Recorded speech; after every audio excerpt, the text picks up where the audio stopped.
खरीप हंगामाला लवकरच सुरुवात होणार आहे। वर्धा जिल्ह्यामध्ये मोठ्या प्रमाणात सोयाबीनची लागवड करण्यात येते। यावर्षी सोयाबीनच्या दराची काय परिस्थिती आहे या संदर्भात आपण जाणून घेऊया। आपल्यासोबत कृषी व्यावसायिक आहेत, आपण त्याच्याकडे जाऊया। भाऊ, काय सांगाल नेमकी काय परिस्थिती आहे सोयाबीनच्या दरासंदर्भात? वर्धा जिल्ह्यामध्ये जवळपास 45% सोयाबीनची लागवड व 55% कपाशीची लागवड दरवर्षी होते। यावर्षी सुद्धा हेच प्रमाण कायम राहील असं एकंदरीत चित्र दिसत आहे। मागच्या वर्षीच्या तुलनेमध्ये यावर्षी सोयाबीनच्या दरवाढीमध्ये जवळपास 20 ते 25% दरवाढ आहे।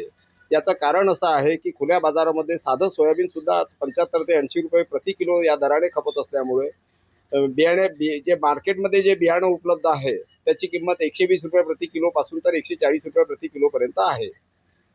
खताच्या किमती सुद्धा यावर्षी फार मोठ्या प्रमाणामध्ये वाढलेल्या आहे। 1700 रुपये किमतीला मिळणारी बॅग यावर्षी 2200 2250 रुपये प्रति बॅग याप्रमाणे मार्केटमध्ये उपलब्ध आहे।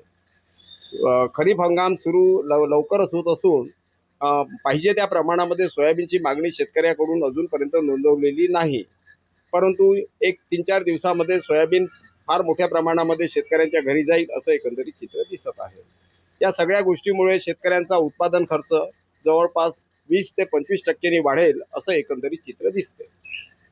नक्कीच बियाण्याचे आणि खताचे दर वाढल्यामुळे शेतीचा खर्च देखील वाढणार असल्याचं चित्र आहे। महेश गुंजाळ, TVN मराठी, वर्धा।